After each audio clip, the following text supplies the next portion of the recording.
A mão dele bateu na mesa com tanta força que o copo de café tombou. O líquido escuro se espalhou pela toalha de crochê que eu mesma havia feito, manchando em segundos um trabalho de semanas. Mas não foi a toalha que me paralisou.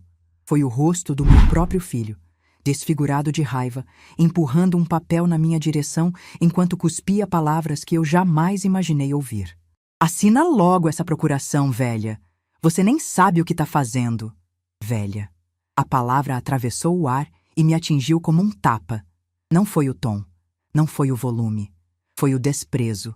Um desprezo tão profundo que transformou 68 anos de vida em motivo de vergonha. Como se as mãos que trocaram as fraldas dele, que prepararam milhares de refeições, que costuraram até sangrar para dar uma vida digna àquele homem, como se essas mãos agora não servissem para nada além de assinar minha própria sentença. Meu nome é Margarida Lúcia Fonseca, tenho 68 anos. E essa é a história de como meu filho tentou roubar tudo o que eu tinha. E de como eu, uma velha que supostamente não sabia o que estava fazendo, mostrei para ele quem realmente não entendia nada. Mas antes de contar o que aconteceu depois daquele grito, preciso voltar algumas horas. Preciso que vocês entendam como aquele domingo começou, como eu estava me sentindo quando a campainha tocou, e por que eu já desconfiava que algo estava muito errado. Eu tinha acordado cedo naquele dia, como sempre acordo. Às 5:30 da manhã, meu corpo já não aceita mais dormir. São décadas de rotina pesada que ficaram gravadas nos meus ossos. Mesmo agora, aposentada, sem horário para nada, eu acordo quando o céu ainda está escuro e fico olhando o teto até o sol aparecer. Naquela manhã, preparei meu café com calma. Coloquei a água para ferver no fogão antigo que Geraldo comprou há mais de 30 anos. O mesmo fogão que ele disse que ia trocar no mês que vem e nunca trocou. Sentei na cadeira da cozinha, a mesma cadeira onde amamentei Ronaldo durante 2 anos, e fiquei ali, em silêncio, ouvindo os passarinhos do quintal. Era domingo, dia de visita. Há 5 meses, Ronaldo tinha voltado a aparecer na minha porta. Depois de anos me ignorando, de ligações curtas no Dia das Mães, de visitas relâmpago no Natal, de repente meu filho queria me ver todo fim de semana. Trazia Denise, trazia Pedro, trazia flores, trazia sorrisos. E trazia sempre, alguma conversa sobre dinheiro. No começo, confesso que meu coração quis acreditar. Meu Deus, como quis! Depois de tanto tempo sentindo que tinha perdido meu filho, de repente ele estava ali, me chamando de mãe querida, me abraçando, perguntando como eu estava. Pedro, meu neto de 8 anos, foi instruído a me chamar de vovó do coração e a me dar beijos apertados. Denise, que sempre torceu o nariz para minha comida, de repente elogiava até o arroz. Mas eu não sou tola. Nunca fui. Bastou prestar atenção para perceber que os abraços tinham hora marcada, que os sorrisos sumiam quando achavam que eu não estava olhando e que toda conversa, mais cedo ou mais tarde, desaguava no mesmo assunto. O terreno. O terreno que Geraldo deixou. O terreno que ninguém queria. O terreno que agora valia uma fortuna. Naquela manhã de domingo, enquanto tomava meu café na cozinha silenciosa, eu sabia que algo diferente ia acontecer. Sentia no ar. Tinha uma energia estranha, uma ansiedade que não era minha. Ronaldo tinha ligado na sexta-feira, dizendo que precisava resolver uma coisa importante comigo. O tom dele era urgente, nervoso. Diferente do tom meloso que usava nas últimas semanas. Quando a campainha tocou às 10 da manhã, eu já estava pronta. Tinha colocado meu vestido azul marinho, o mesmo que usei no casamento dele, o mesmo que guardo para ocasiões importantes. Não sei por que escolhi aquela roupa. Talvez porque, no fundo, eu soubesse que aquele dia ia marcar minha vida para sempre. Ronaldo entrou primeiro, com uma pasta de couro debaixo do braço.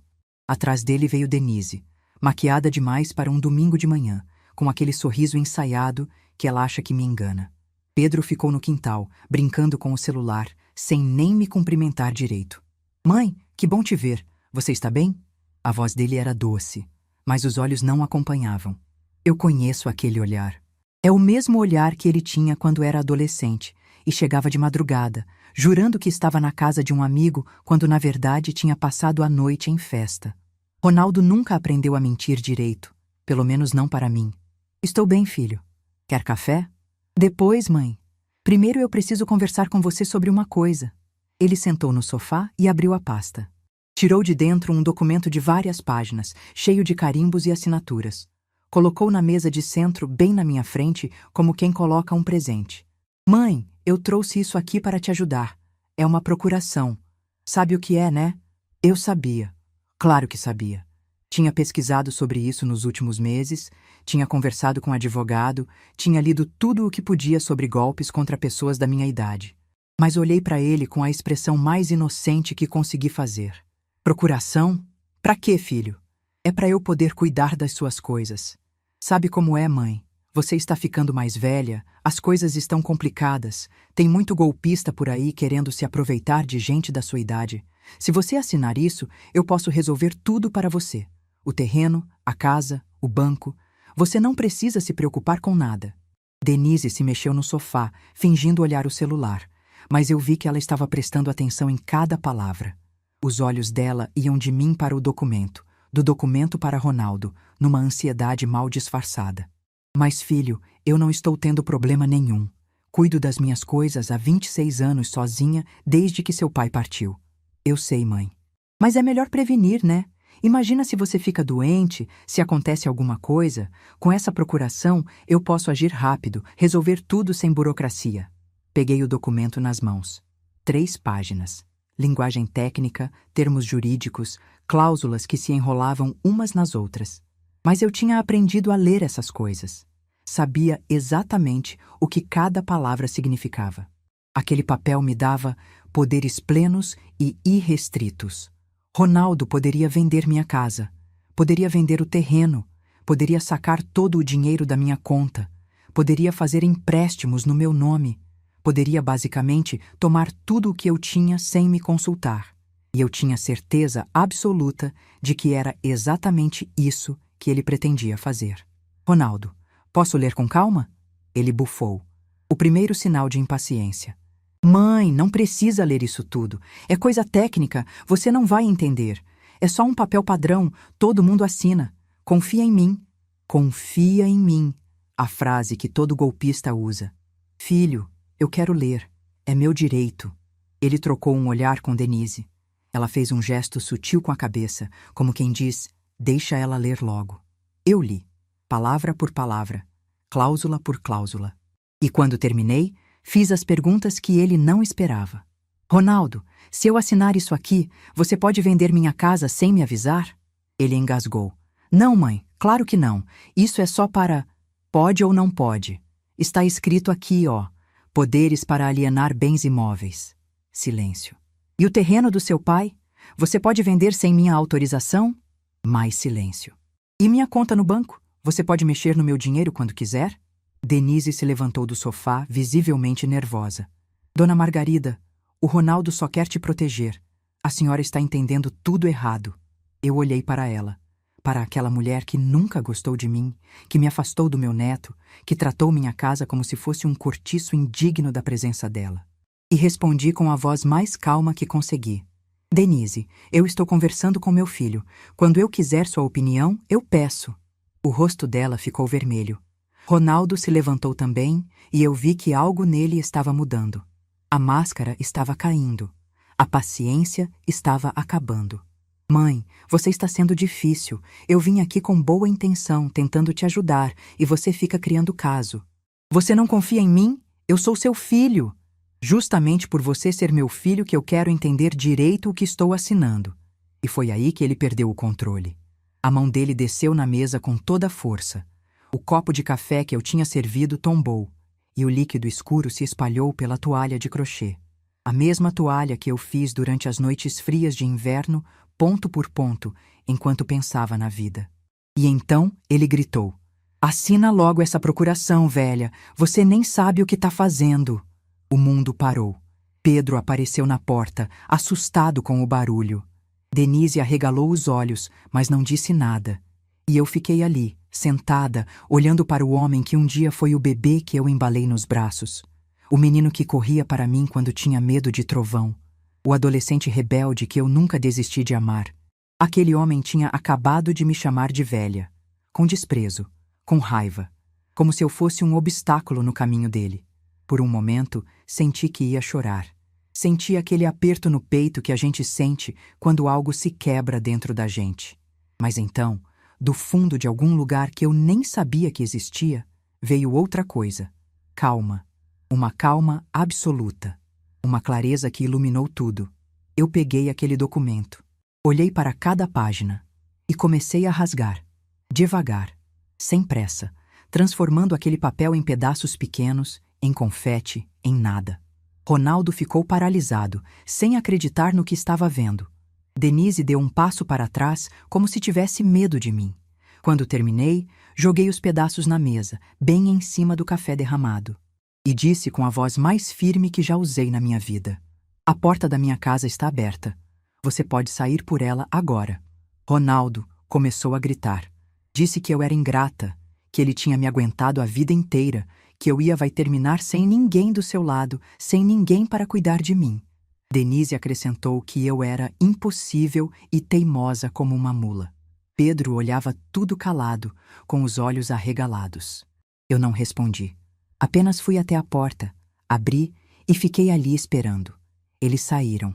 Ronaldo bateu o portão com tanta força que a janela da sala tremeu. E quando o silêncio voltou, eu fiquei parada no meio da sala, olhando para os pedaços de papel espalhados pela mesa, para o café manchando minha toalha, para o vazio que meu filho tinha deixado. Fui até a janela e vi o carro dele arrancando, os pneus cantando no asfalto. Pedro estava no banco de trás, olhando para a casa, talvez tentando entender o que tinha acabado de acontecer. Meu neto, 8 anos de idade. Testemunha do pai chamando a avó de velha. Fechei a cortina e me sentei no sofá. Olhei para minhas mãos.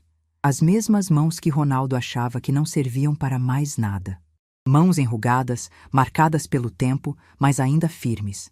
Ainda capazes. Então as lágrimas vieram. Chorei baixinho, sem soluços. Não era só tristeza.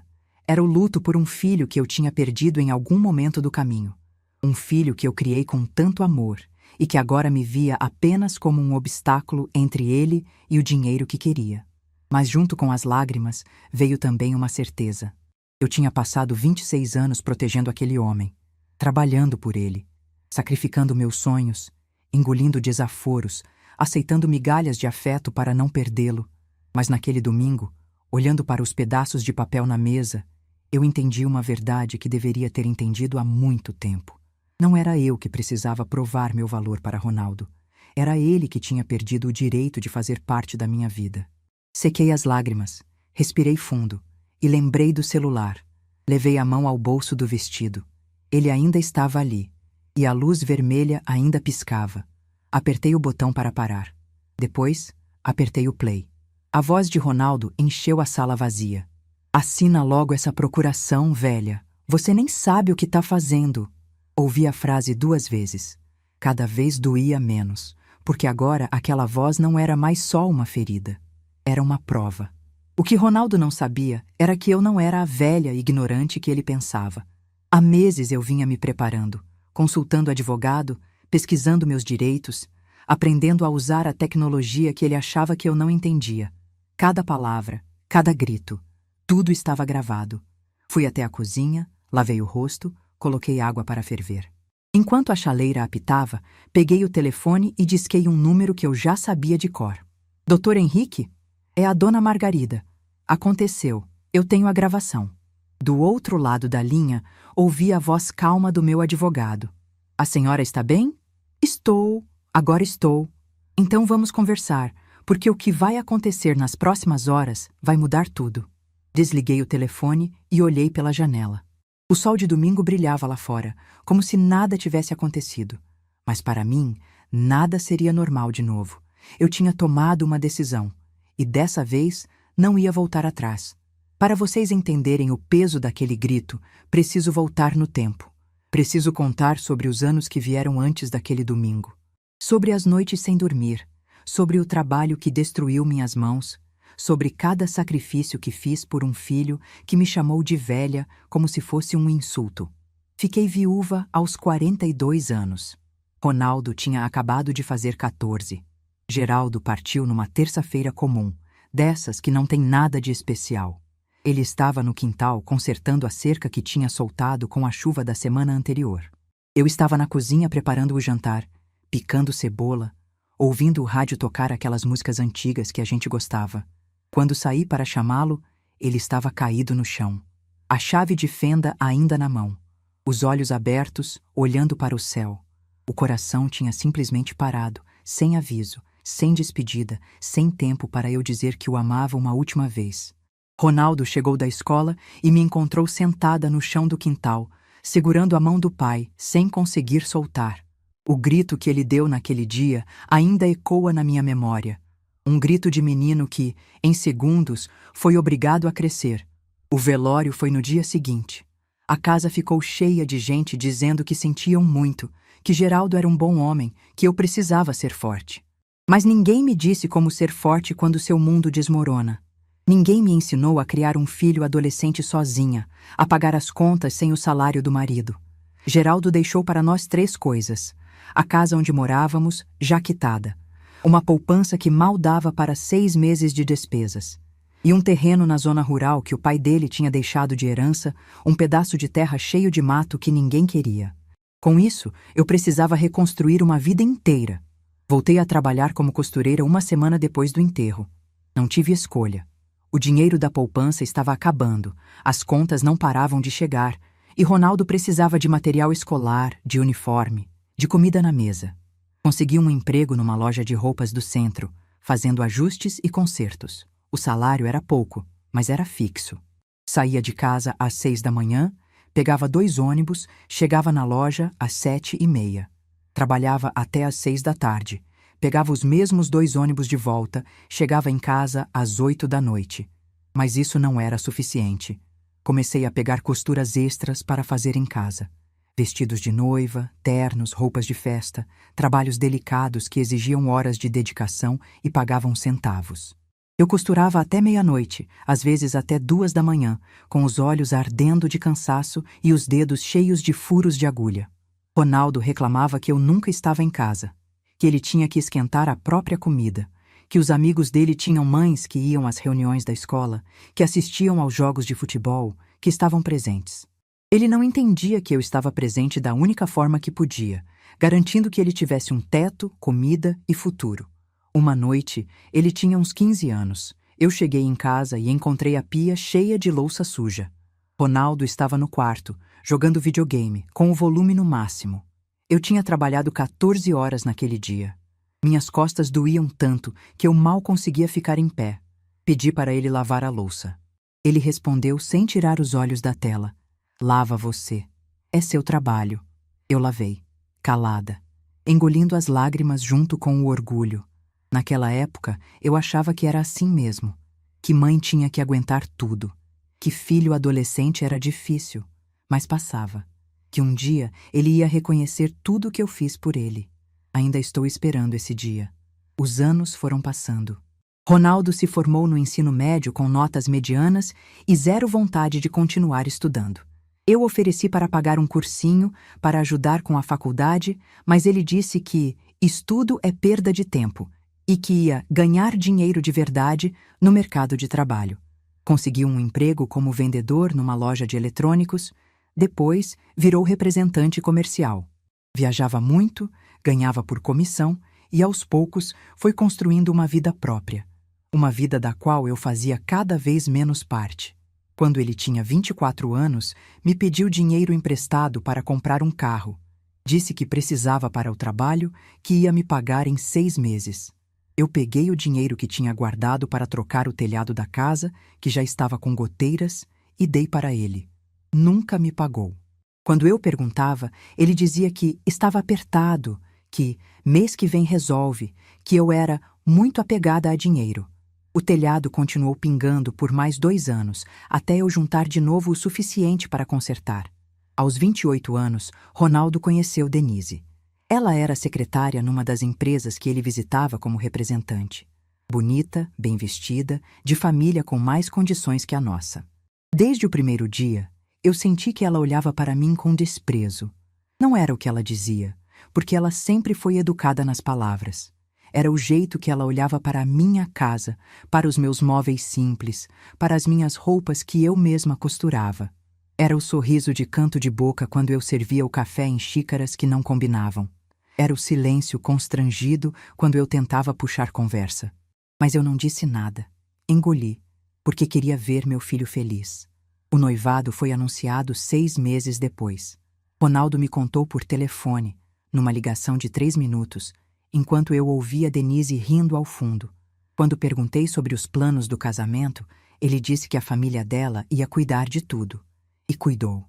O casamento foi numa chácara que os pais de Denise alugaram. Decoração importada, buffet sofisticado, banda ao vivo. Eu fui a única representante da família do noivo, já que Ronaldo nunca manteve contato com os parentes do pai. Cheguei com meu vestido azul marinho, o melhor que eu tinha, que eu mesma havia ajustado para a ocasião. Denise me recebeu com aquele sorriso ensaiado e disse: "Que bom que a senhora veio, dona Margarida. Senta ali naquela mesa que eu já mando alguém te atender." A mesa ficava no canto mais afastado do salão, longe da mesa principal, longe dos pais de Denise, longe de qualquer lugar onde eu pudesse ser vista. Na hora das fotos, a fotógrafa organizou a família toda na escadaria da chácara. Os pais de Denise, os irmãos, os avós, os padrinhos. Eu fiquei esperando alguém me chamar. Ninguém chamou. Quando a fotógrafa perguntou: "E a mãe do noivo?", Denise respondeu rapidamente: "Ah, ela não gosta muito de foto. Prefere ficar mais reservada, né, dona Margarida?" Eu estava a 10 metros de distância. Ouvi cada palavra. E apenas acenei com a cabeça, porque não queria fazer escândalo no casamento do meu filho. Tenho 3 fotos daquele dia, todas tiradas por mim mesma, com a câmera descartável que eu tinha comprado. Em nenhuma delas eu apareço ao lado de Ronaldo. Depois do casamento, as visitas ficaram ainda mais raras. Ronaldo ligava uma vez por mês, conversas rápidas de 5 minutos, onde ele perguntava se eu estava bem e desligava antes que eu pudesse responder direito. Quando soube que Denise estava grávida, fiquei nas nuvens. Finalmente eu seria a avó. Teria um papel importante na família. Alguém para quem eu pudesse dar todo o amor que Ronaldo não queria mais receber. Pedro nasceu numa madrugada de setembro. Eu estava na sala de espera do hospital, nervosa, rezando para que desse tudo certo. Quando Ronaldo apareceu para anunciar que era um menino, eu chorei de alegria e tentei abraçá-lo. Ele deu um tapinha nas minhas costas e disse: "Tá bom, mãe. Depois você vê o bebê." Depois.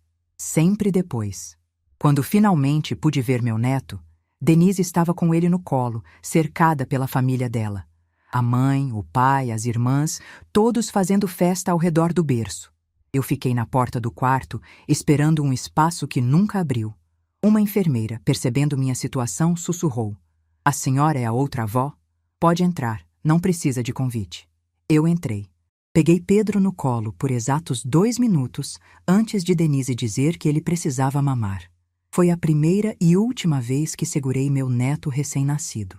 Nos anos seguintes, aprendi a aceitar migalhas. Eu visitava no domingo, levava presente, fazia comida. Denise sempre tinha uma desculpa para eu não ficar muito tempo. Pedro estava com sono. Pedro estava irritado. Pedro tinha acabado de comer. Pedro ia tomar banho.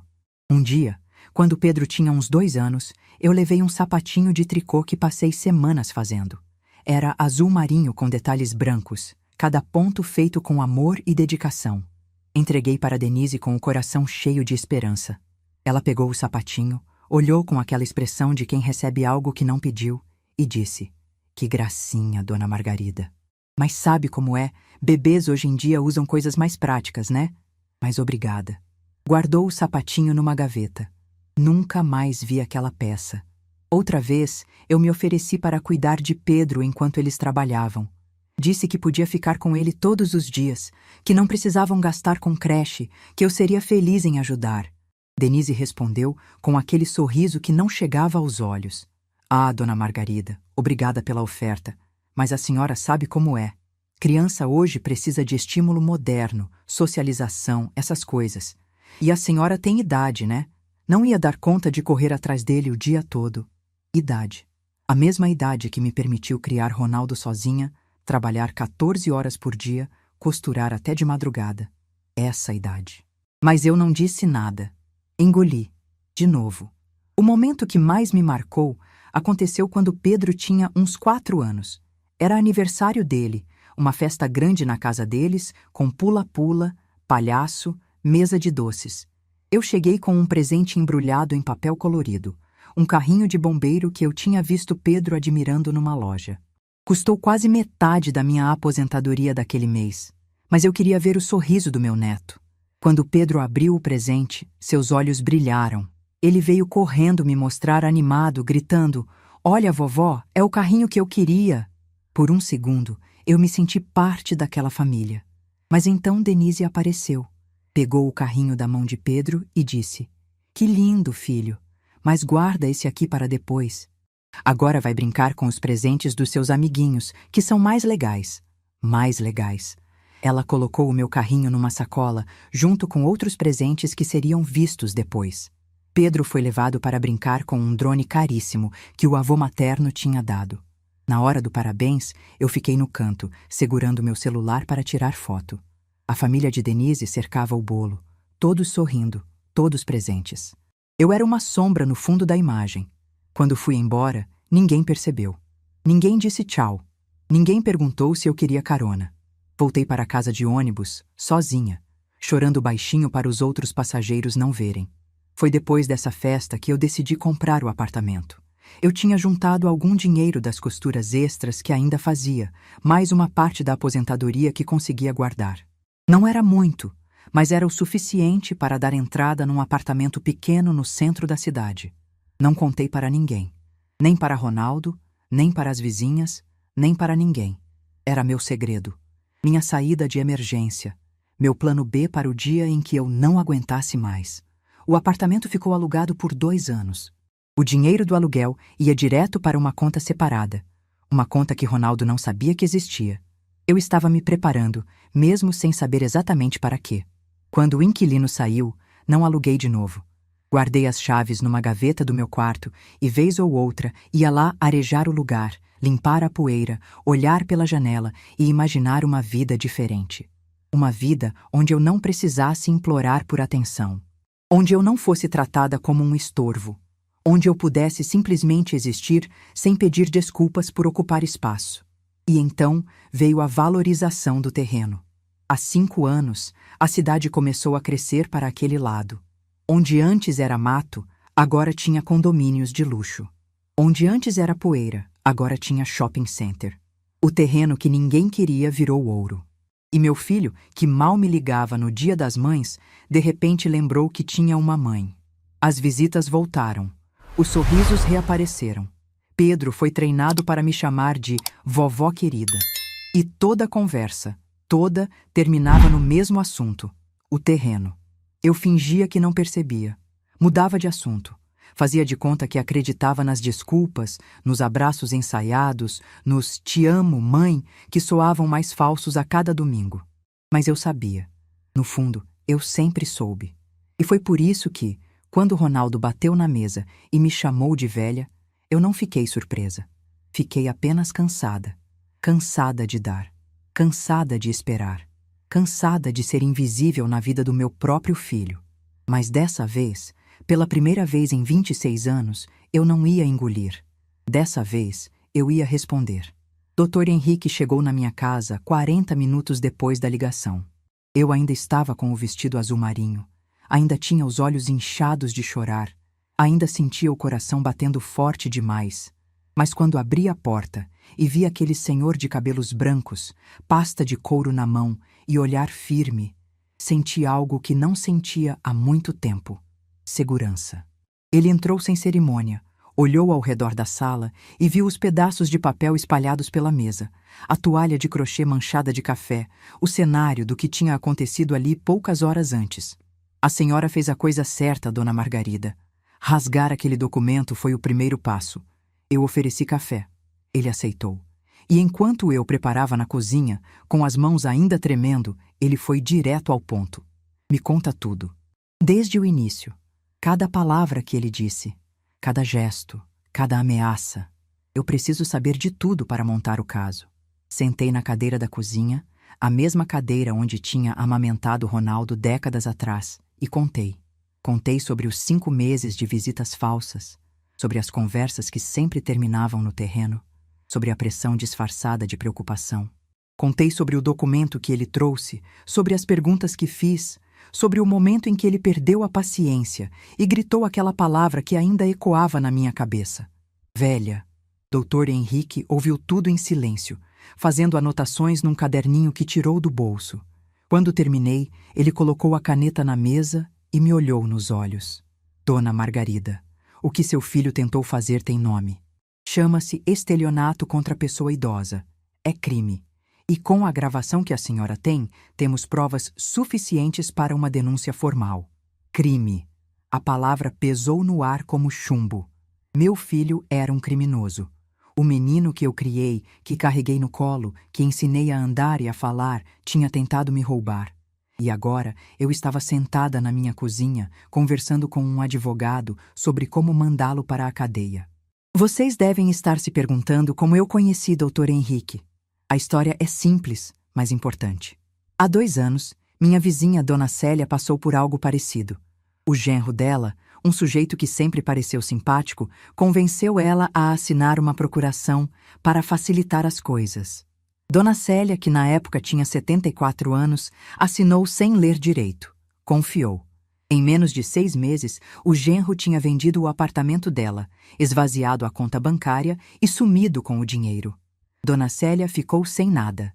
Teve que ir morar com uma sobrinha em outra cidade, dependendo da caridade dos outros. Quando soube dessa história, algo dentro de mim acendeu um alerta. Eu olhava para Ronaldo, para as visitas que tinham voltado do nada, para as conversas sobre o terreno e pensava: será que ele seria capaz?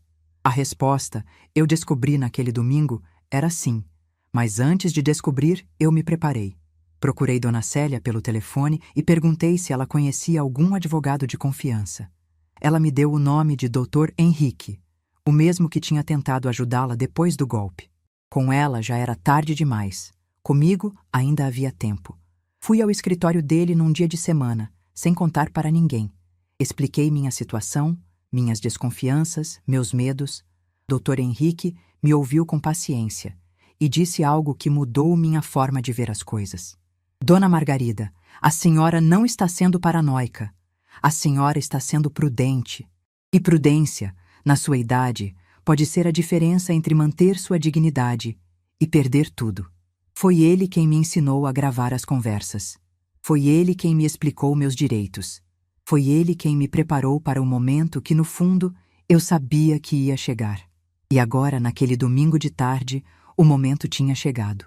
Depois de ouvir a gravação inteira, Dr. Henrique ficou em silêncio por um longo tempo. Eu via a expressão dele mudar conforme as palavras de Ronaldo enchiam a sala. Quando a gravação terminou, ele balançou a cabeça lentamente. Isso é muito grave, Dona Margarida. Ele não só tentou coagir a senhora a assinar um documento fraudulento, como também a ofendeu verbalmente. Temos coação, tentativa de estelionato e violência psicológica contra idoso. São 3 crimes em uma única conversa. 3 crimes. Meu filho tinha cometido 3 crimes contra mim em menos de 1 hora. E agora, Dr. Henrique? O que a gente faz? Ele respirou fundo antes de responder. Agora, Dona Margarida, a decisão é da senhora. Podemos registrar uma denúncia formal na delegacia do idoso. Com as provas que temos, o inquérito vai ser aberto e seu filho vai responder criminalmente. Mas a senhora precisa ter certeza de que é isso que quer. Porque uma vez que a denúncia for feita, não tem volta. Não tem volta. As palavras ficaram suspensas no ar entre nós. Eu olhei para a sala onde Ronaldo tinha crescido, para os móveis que eu tinha comprado com anos de trabalho, para as paredes que guardavam memórias de uma família que talvez nunca tivesse existido de verdade. Denunciar meu próprio filho. Era isso que eu estava prestes a fazer. Aquela noite foi a mais longa da minha vida. Dr. Henrique foi embora por volta das 6 da tarde, depois de deixar todos os documentos preparados. A denúncia estava pronta, só faltava minha assinatura. Ele disse que eu podia pensar, que não precisava decidir naquele momento, que era uma decisão séria demais para ser tomada no calor da emoção. Mas eu não conseguia pensar em outra coisa. Fiquei andando pela casa como um fantasma, parando em cada cômodo, lembrando de momentos que agora pareciam pertencer a outra vida. O quarto de Ronaldo, que ainda tinha alguns brinquedos antigos numa caixa no armário. A cozinha onde eu preparava o café da manhã dele antes da escola. A sala onde ele deu os primeiros passos, segurando na beira do sofá, rindo daquela risada de bebê que derretia meu coração. Onde foi que eu errei? Essa pergunta não saía da minha cabeça. Será que eu tinha sido permissiva demais? Rígida demais? Ausente demais, trabalhando tanto para sustentá-lo? Será que eu tinha criado aquele monstro que me chamou de velha e tentou roubar tudo que eu tinha? Peguei o álbum de fotos que ficava na estante da sala. Fotos antigas, amareladas pelo tempo. Ronaldo bebê, dormindo no meu colo.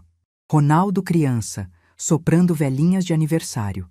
Ronaldo adolescente, de uniforme da escola, com aquele sorriso torto que ele tinha antes de se tornar o homem que era agora. Onde estava aquele menino? O que tinha acontecido com ele? As lágrimas vieram sem aviso. Chorei abraçada ao álbum de fotos, como se pudesse trazer de volta um tempo que não existia mais. Chorei pelo filho que perdi, pela mãe que fui, pela mulher que eu tinha me tornado depois de tantos anos engolindo desrespeito. Mas em algum momento da madrugada, as lágrimas secaram, e no lugar delas veio uma clareza que eu não esperava. Eu não tinha criado aquele monstro. Eu tinha criado um menino. O monstro, ele se tornou sozinho, pelas escolhas dele, pelas decisões dele, pela ganância dele. E eu não era obrigada a pagar pelos erros que não eram meus. Na manhã seguinte, acordei com uma certeza no peito. Liguei para Dr. Henrique às 8 da manhã. Ele atendeu no segundo toque, como se estivesse esperando minha ligação. Pode vir, Dr. Henrique. Eu vou assinar. Ele chegou 1 hora depois. Dessa vez, não veio sozinho. Trouxe uma assistente que serviria de testemunha e uma cópia extra de todos os documentos. Sentamos na mesa da sala, a mesma mesa onde Ronaldo tinha batido a mão menos de 24 horas antes, e eu li cada palavra da denúncia. Tentativa de estelionato contra pessoa idosa. Coação, violência psicológica. Tudo estava ali, documentado, descrito em linguagem técnica que transformava minha dor em termos jurídicos. Assinei em todas as páginas que precisavam de assinatura. Coloquei minha digital onde pediam. E quando terminei, senti algo que não esperava sentir. Alívio. Não era felicidade, não era satisfação, era alívio. O alívio de quem finalmente para de carregar um peso que não era seu para carregar.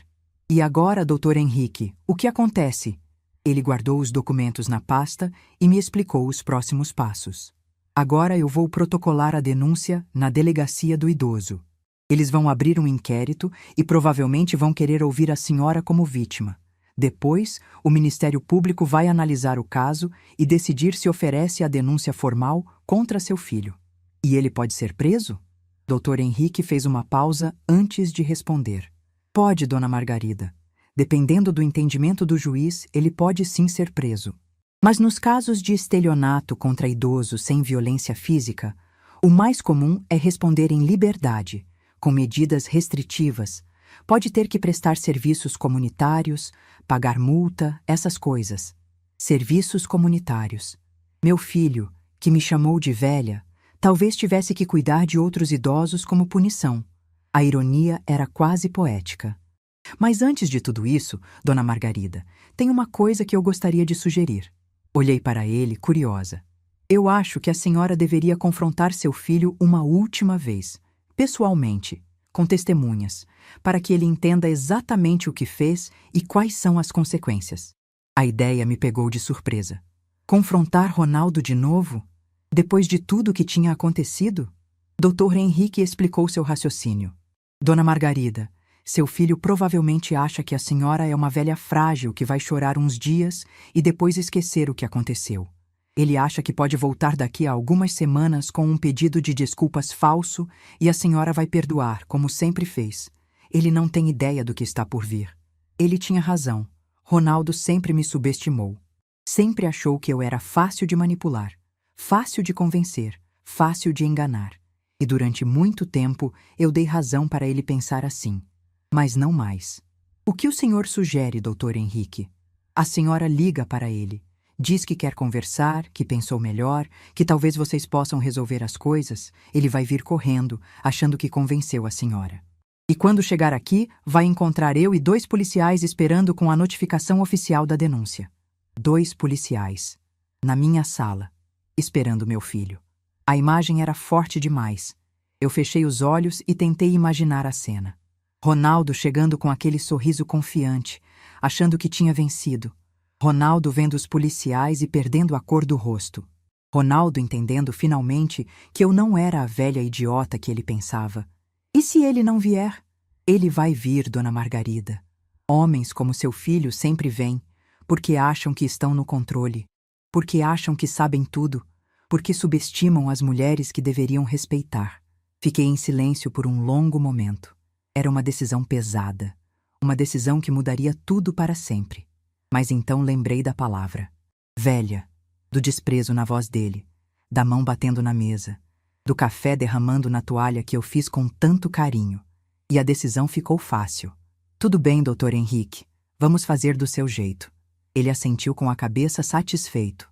Então vamos marcar para quinta-feira. Isso dá tempo de protocolar a denúncia e organizar tudo. A senhora liga para ele na quarta-feira de noite. Marca a conversa para quinta às 3 da tarde. Eu chego antes com os policiais e a gente espera. Quinta-feira. Em 3 dias, meu filho ia descobrir quem era a velha que ele tanto desprezava.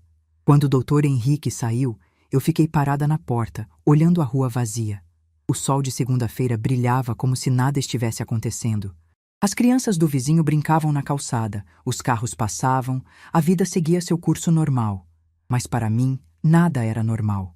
Em 3 dias, eu ia fazer algo que jamais imaginei fazer. Ia confrontar meu filho com a polícia. Ia mostrar para ele que ações têm consequências. Ia ensinar uma lição que eu deveria ter ensinado décadas atrás. Entrei em casa e fui até o quarto. Abri a gaveta onde guardava as chaves do apartamento no centro. Aquele apartamento que eu tinha comprado em segredo, minha saída de emergência. Segurei as chaves na mão e pensei que talvez, depois de tudo isso, eu fosse precisar delas. Não para fugir, mas para recomeçar. Guardei as chaves no bolso e fui para a cozinha preparar um chá. Tinha 3 dias pela frente.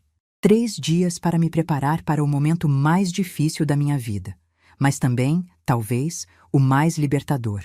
Quinta-feira, 3 da tarde. O sol entrava pela janela da sala e desenhava retângulos de luz no chão. Eu estava sentada no sofá, com as mãos cruzadas no colo, tentando parecer calma.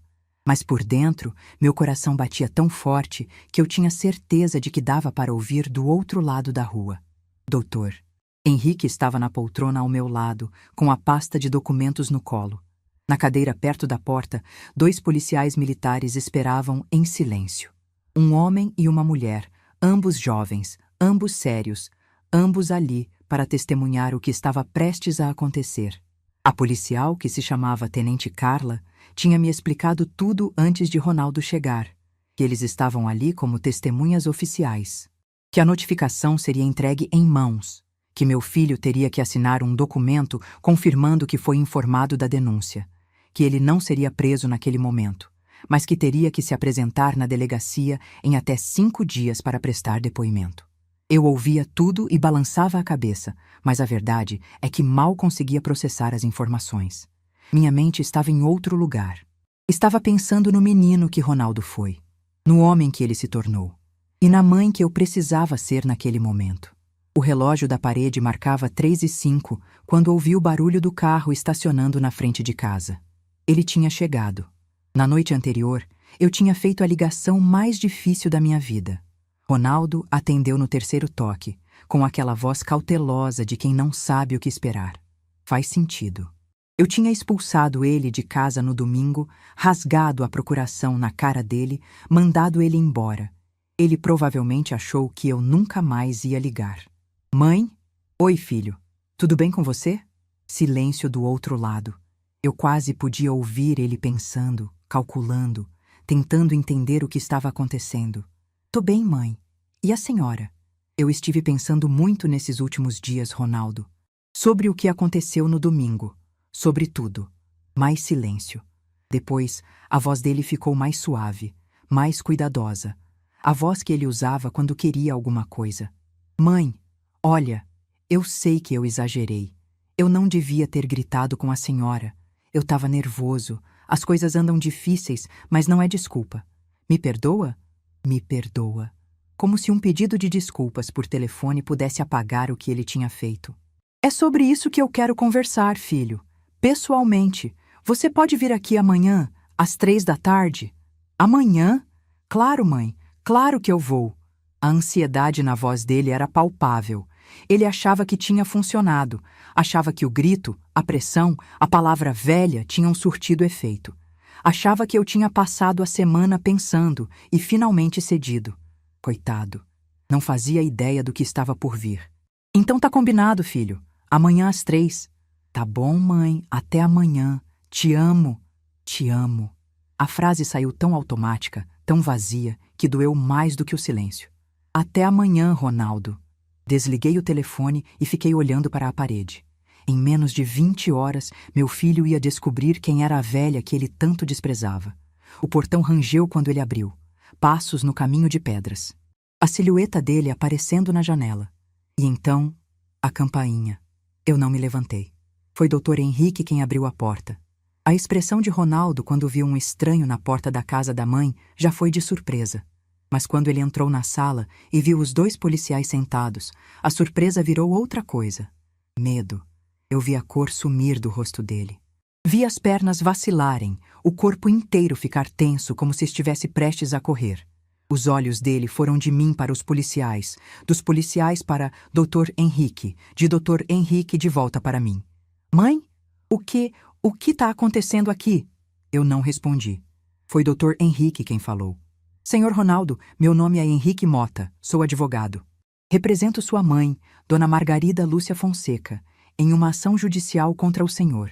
Ronaldo ficou parado na entrada da sala, sem conseguir se mover. A pasta de couro que ele trazia, provavelmente com outra cópia da procuração maldita, escorregou da mão dele e caiu no chão. Ação judicial? Que ação judicial? Mãe, o que é isso? Dr. Henrique continuou, calmo e profissional. O senhor está sendo formalmente notificado de uma denúncia registrada na Delegacia de Proteção ao Idoso. Os crimes imputados ao senhor são tentativa de estelionato contra a pessoa idosa, coação e violência psicológica. A denúncia foi baseada em provas documentais e gravações de áudio que comprovam a conduta criminosa do senhor no último domingo, dia em que o senhor compareceu a esta residência com o objetivo de forçar sua mãe a assinar uma procuração fraudulenta. Cada palavra era um soco. Eu via Ronaldo recebendo cada uma delas como se fossem golpes físicos. O rosto dele foi ficando mais pálido, os olhos mais arregalados, a respiração mais pesada. Gravações? Que gravações? Dr. Henrique olhou para mim. Eu assenti com a cabeça. Ele tirou o celular do bolso e apertou o play. A voz de Ronaldo encheu a sala. Alta, agressiva, cheia de desprezo. Assina logo essa procuração, velha! Você nem sabe o que está fazendo! O som das próprias palavras atingiu Ronaldo como um raio. Ele cambaleou para trás, esbarrou na parede, ficou ali apoiado como se não conseguisse mais se manter em pé. Mãe! Mãe, você gravou? Você gravou nossa conversa? Eu finalmente falei. A primeira vez desde que ele tinha chegado. Gravei, Ronaldo, cada palavra. O silêncio que se seguiu foi o mais pesado que eu já vivi. Ronaldo me olhava como se eu fosse uma estranha, como se não reconhecesse a mulher sentada naquele sofá. E, de certa forma, ele tinha razão. Aquela mulher não era mais a mãe que ele conhecia. Não era mais a velha que ele achava que podia manipular.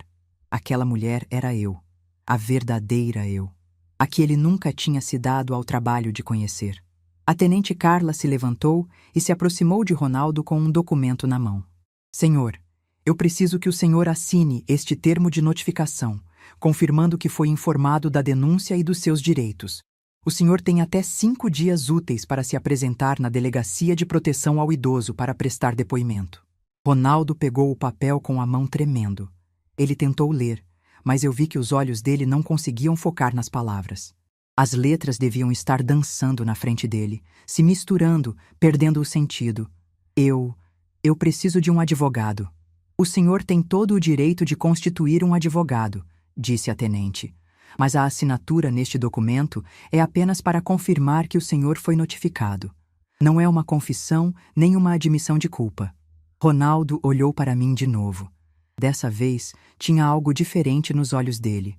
Não era mais medo, era desespero. Mãe, por favor, a gente pode conversar? Só nós dois? Por favor. Eu balancei a cabeça. Não, Ronaldo. Já passou o tempo de conversar só nós dois. Agora a conversa é com advogado, com polícia e com juiz. E então aconteceu. As pernas dele cederam.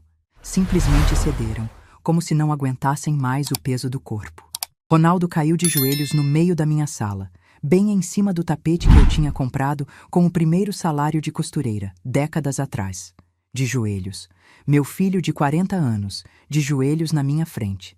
As lágrimas começaram a escorrer pelo rosto dele. Não eram lágrimas de tristeza. Eram lágrimas de pânico, de desespero, de um homem que finalmente entendeu que suas ações têm consequências. Mãe, por favor, eu te imploro, não faz isso comigo. A voz dele saía entrecortada, misturada com soluços. Eu sei que eu errei. Eu sei que eu fui horrível. Mas eu sou seu filho, mãe. Seu único filho. Você vai me mandar para a cadeia? Eu olhei para aquele homem ajoelhado e procurei dentro de mim algum resquício de pena. Alguma vontade de abraçá-lo, de dizer que estava tudo bem, de perdoar como eu sempre tinha perdoado. Mas não encontrei nada. Só um vazio imenso, onde antes existia o amor incondicional de mãe.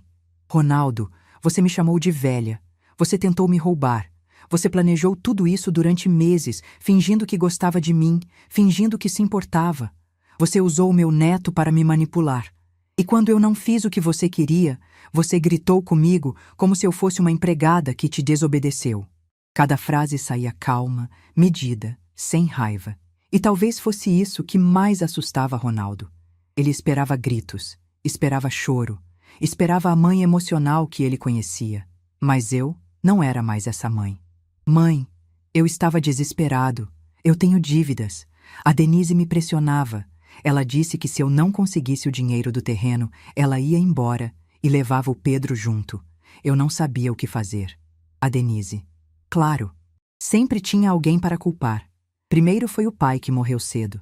Depois foi a mãe que trabalhava demais. Agora era a esposa que pressionava. Ronaldo nunca foi responsável por nada na vida dele. Então a culpa é da Denise? Perguntei. Não, não é isso que eu quis dizer. A culpa é minha, eu sei. Mas eu posso mudar, mãe. Me dá uma chance, uma última chance. Uma última chance. Quantas vezes eu tinha ouvido essa frase? Quantas últimas chances eu tinha dado ao longo de 40 anos? Levantei do sofá e fui até ele. Me ajoelhei também, ficando na altura dos olhos dele. Vi o rosto molhado de lágrimas, o nariz escorrendo, a expressão de um menino assustado dentro de um homem adulto.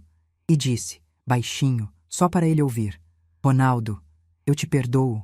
Eu perdoo porque sou sua mãe e porque carregar rancor é pesado demais para os anos que me restam. Mas perdoar não significa fingir que nada aconteceu. Perdoar não significa te deixar impune. Você vai responder pelo que fez. Não porque eu quero te ver sofrer, mas porque você precisa aprender que não pode tratar as pessoas assim, especialmente sua própria mãe. Ele tentou segurar minha mão, mas eu me afastei. Mãe, por favor, assina o documento, Ronaldo, e vá embora. O restante aconteceu como num borrão. Ronaldo assinou o termo de notificação com a mão tremendo tanto que a assinatura ficou quase ilegível. A tenente Carla explicou novamente os prazos e procedimentos. Dr. Henrique entregou uma cópia da denúncia para ele levar. Quando tudo terminou, Ronaldo se levantou do chão com dificuldade. As pernas ainda tremiam. O rosto ainda estava molhado. Ele olhou para mim uma última vez, procurando algo. Perdão, talvez. Ou uma brecha, uma chance de reverter a situação. Não encontrou nada. Mãe, eu vou te ligar. A gente precisa conversar direito. Não precisa ligar, Ronaldo. Quando eu quiser falar com você, eu ligo. Ele abriu a boca para dizer algo, mas não saiu nenhum som. Então, finalmente foi embora. O portão bateu. O carro ligou. O barulho do motor foi ficando mais fraco até desaparecer. E então, silêncio. Depois que os policiais e Dr. Henrique saíram, eu fiquei sozinha na sala. O sol já estava mais baixo, os retângulos de luz tinham se movido para o outro lado do cômodo. O tapete onde Ronaldo tinha se ajoelhado ainda guardava a marca dos joelhos dele. Fui até a cozinha e preparei um chá, camomila para acalmar. Sentei na cadeira onde tinha sentado tantas vezes ao longo dos anos, a mesma cadeira de sempre, e fiquei olhando pela janela. Eu achei que ia chorar. Achei que ia sentir remorso, culpa, arrependimento. Achei que ia me perguntar se tinha feito a coisa certa, mas não senti nada disso. O que eu senti foi paz. Uma paz estranha, diferente de tudo que eu tinha sentido antes. A paz de quem finalmente parou de carregar um fardo que não era seu. Terminei o chá e lavei a xícara. Fui até o quarto e abri a gaveta onde guardava as chaves do apartamento. Olhei para elas por um longo momento. Talvez fosse hora de usar aquela saída de emergência, não para fugir, mas para começar de novo. Guardei as chaves no bolso e voltei para a sala. Tinha muito o que resolver nos próximos dias. O processo contra Ronaldo ia seguir seu curso. A vida ia continuar, de um jeito ou de outro. Mas naquela noite, pela primeira vez em muitos anos, eu dormi em paz. Porque finalmente, depois de tanto tempo sendo invisível, eu tinha sido vista. E mais importante, eu tinha me visto. 6 meses. Foi o tempo que levou para minha vida mudar completamente. Estou sentada agora na varanda do meu apartamento. Aquele mesmo apartamento que comprei em segredo anos atrás, olhando o movimento da cidade lá embaixo. É um lugar pequeno, mas é meu. Cada móvel foi escolhido por mim. Cada quadro na parede reflete meu gosto. Cada cantinho tem minha energia. Pela primeira vez em 68 anos, eu moro num lugar que é só meu. Sem memórias de casamento, sem fantasmas de filhos ingratos, sem paredes que guardam décadas de sacrifício não reconhecido. É estranho como a liberdade tem cheiro. Cheira a café fresco pela manhã, a plantas que eu mesma cuido, a perfume que eu uso porque gosto e não porque é barato. Cheira a vida nova. Mas deixa eu contar o que aconteceu nesses 6 meses. Porque a história não terminou naquela quinta-feira quando Ronaldo saiu da minha casa de joelhos. Na verdade, de certa forma, ela estava apenas começando. O processo seguiu seu curso, como o Dr. Henrique tinha previsto. Ronaldo se apresentou na delegacia dentro do prazo, acompanhado de um advogado que ele contratou às pressas. Prestou depoimento, negou tudo no início, disse que era um mal-entendido, que eu estava confusa, que a idade tinha afetado meu julgamento. Mas quando o delegado mostrou a gravação, quando as palavras dele encheram aquela sala fria de delegacia, não teve mais como negar. A denúncia foi aceita pelo Ministério Público. Ronaldo virou réu. Meu filho, aquele que eu criei com tanto sacrifício, estava sendo processado por tentar roubar a própria mãe. O julgamento aconteceu 3 meses depois. Eu fui chamada para depor como vítima. Entrei naquela sala de audiência com meu vestido azul marinho, o mesmo de sempre, e sentei na cadeira de testemunha. Ronaldo estava do outro lado, evitando meu olhar, menor do que eu jamais tinha visto. O juiz era uma mulher. Dona Fernanda, cabelos grisalhos, olhar firme, voz que não tremia. Ela ouviu meu depoimento inteiro, sem me interromper. Quando terminei de contar tudo, desde as visitas falsas até o grito que mudou minha vida, ela ficou em silêncio por um longo momento. Depois, olhou para Ronaldo e disse algo que nunca vou esquecer. O senhor teve a sorte de ter uma mãe que preferiu a justiça à vingança. Muitos filhos na sua situação estariam atrás das grades agora. A senhora Margarida escolheu o caminho da lei, não da raiva. Espero que o senhor entenda o tamanho dessa lição. Ronaldo foi condenado. Não foi preso como o Dr. Henrique tinha previsto, mas recebeu uma pena que, para mim, foi mais significativa do que qualquer cadeia. Serviços comunitários. 200 horas, num asilo municipal. Meu filho, que me chamou de velha com tanto desprezo, agora tinha que passar os próximos meses cuidando de outros idosos, dando banho, trocando roupa de cama, fazendo companhia para senhoras e senhores que, como eu, foram esquecidos pelas próprias famílias. A ironia era tão perfeita que eu quase ri quando ouvi a sentença. Quase. As consequências não pararam por aí. Uma semana depois do julgamento, Denise entrou com pedido de divórcio. Soube por uma conhecida em comum que ela não aguentou a vergonha. O marido processado pela própria mãe, a história correndo pelos vizinhos, os olhares de julgamento em todo lugar que iam. Denise sempre se preocupou demais com o que os outros pensavam. E agora, os outros pensavam o pior. Ela foi embora e levou Pedro junto, como tinha ameaçado. Voltou para a casa dos pais, em outra cidade, e pediu a guarda exclusiva do menino. Ronaldo, que já estava afundado em dívidas e agora tinha uma condenação criminal no currículo, não tinha condições de lutar. Meu neto foi levado para longe. E por um momento, eu achei que tinha perdido ele para sempre. Mas a vida tem dessas surpresas. 3 meses depois do divórcio, meu telefone tocou numa tarde de sábado. Era um número desconhecido. Quase não atendi, mas algo me fez aceitar a ligação. Vovó? A voz era fina, hesitante, com aquela insegurança de criança que não sabe se está fazendo a coisa certa. Meu coração parou por um segundo. Pedro? É você, meu filho? Sou eu, vovó. Eu peguei o telefone da minha mãe escondido. Ela não sabe que eu tô ligando. Sentei no sofá, as pernas tremendo. Fazia meses que não ouvia a voz do meu neto.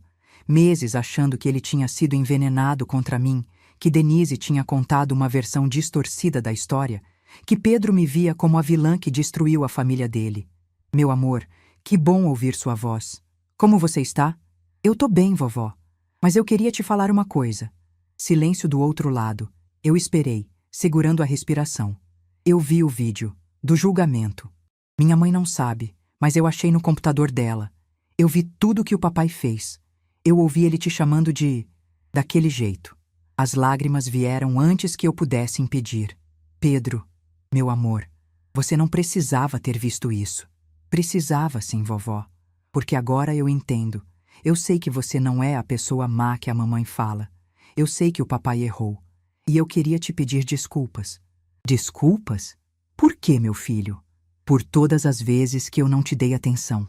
Por todas as vezes que eu preferi brincar com as coisas do vovô Antônio em vez dos seus presentes. Por não ter dito tchau naquele dia da festa. Ele lembrava. Meu neto de 8 anos lembrava do dia em que eu fui embora sem que ninguém percebesse. Pedro, você não tem culpa de nada. Você era criança. Você ainda é criança. Eu sei, vovó.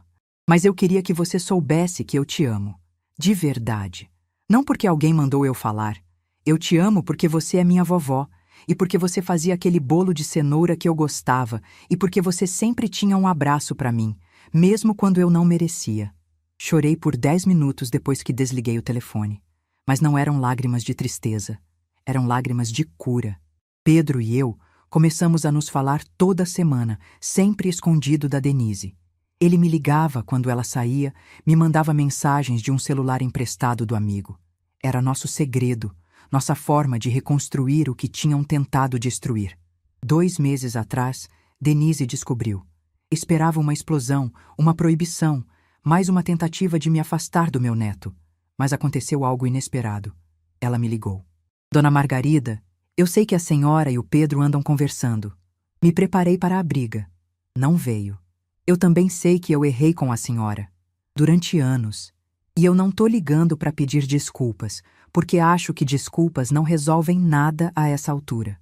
Mas eu queria dizer que não vou mais impedir o Pedro de falar com a senhora. Ele tem o direito de ter uma avó. Mesmo que eu não goste de admitir, a senhora sempre foi melhor para ele do que eu deixei a senhora ser. Não era um pedido de perdão. Não era uma reconciliação. Era apenas uma trégua. Mas era mais do que eu esperava. Agora Pedro vem me visitar um fim de semana por mês. Denise o traz, espera no carro e busca no domingo. Não entramos, não conversamos, não fingimos que somos amigas. Mas meu neto dorme no quarto que eu preparei especialmente para ele, come o bolo de cenoura que eu faço toda vez que ele vem e me chama de vovó querida, de um jeito que finalmente soa verdadeiro. E Ronaldo? Ronaldo cumpriu as 200 horas de serviço comunitário no asilo. Soube por Dr. Henrique que no início ele ia de má vontade, fazendo o mínimo necessário, contando os minutos para ir embora. Mas algo mudou com o tempo. Uma das idosas do asilo, Dona Benedita, tinha 82 anos e nenhuma família. Os filhos nunca apareciam. Os netos nem sabiam que ela existia. Ela passava os dias olhando pela janela, esperando visitas que nunca vinham. Ronaldo começou a passar mais tempo com ela. Primeiro por obrigação, depois por escolha. Ele lia para ela, assistia a novela junto, ouvia as histórias de um tempo que ela insistia em não esquecer. E em algum momento, segundo o que me contaram, ele chorou.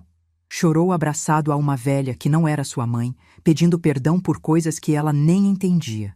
Ele me procurou há um mês. Apareceu na porta do meu apartamento sem avisar, com os olhos vermelhos e um buquê de flores na mão. Não eram flores caras.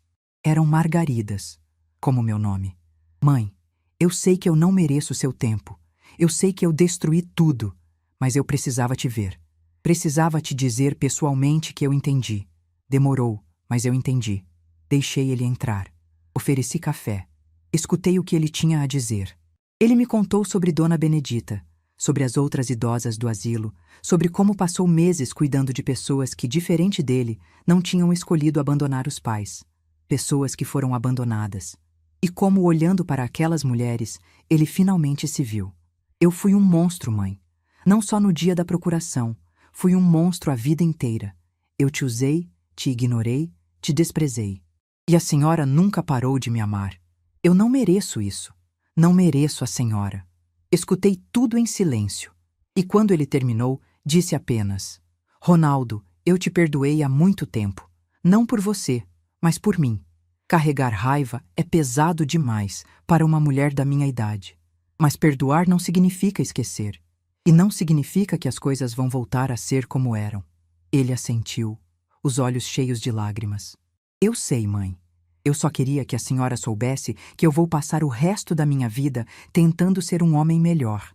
Não para reconquistar a senhora, mas porque a senhora me ensinou, do jeito mais duro possível, que ações têm consequências. Ele foi embora naquele dia sem promessas, sem planos de reconciliação, sem finais felizes artificiais. Mas foi embora diferente do homem que tinha entrado. E talvez isso seja o máximo que uma mãe pode esperar de um filho que errou tanto. Quanto ao terreno, eu vendi uma parte dele, o suficiente para garantir minha tranquilidade até o fim dos meus dias, para reformar o apartamento do jeito que eu sempre quis e para criar algo que me enche de orgulho. Uma fundação. Pequena, mas real, em nome do Geraldo. A Fundação Geraldo Fonseca ajuda mulheres idosas em situação de vulnerabilidade. Mulheres que, como Dona Célia, foram enganadas por pessoas que deveriam protegê-las. Mulheres que, como eu quase fui, perderam tudo para a ganância de quem deveria amá-las. Já ajudamos 23 senhoras em 6 meses. Não é muito, mas é um começo. Hoje, aos 68 anos, eu olho para trás e vejo uma jornada que eu jamais imaginei fazer. Vejo uma menina que virou mulher, que virou esposa, que virou viúva, que virou mãe solo, que virou avó invisível, que virou vítima, que virou sobrevivente. Vejo décadas de sacrifício, de amor não correspondido, de espera por um reconhecimento que nunca veio. Mas também vejo algo mais. Vejo uma mulher que, quando chegou a hora, soube dizer não. Uma mulher que rasgou a procuração que queriam que ela assinasse. Uma mulher que escolheu a dignidade em vez do silêncio. Uma mulher que provou, para si mesma e para o mundo, que 68 anos não significam fraqueza. Significam experiência. Significam força acumulada. Significam uma vida inteira de aprendizados que ninguém pode tirar. Meu filho me chamou de velha como se fosse um insulto. Mas sabe o que eu descobri? Ser velha é uma conquista. É ter atravessado tempestades que os jovens nem imaginam. É ter cicatrizes que contam histórias de sobrevivência. É ter a sabedoria de saber quando lutar e quando soltar. Eu sou velha e tenho orgulho disso, porque essa velha aqui não se deixou roubar. Essa velha aqui não abaixou a cabeça.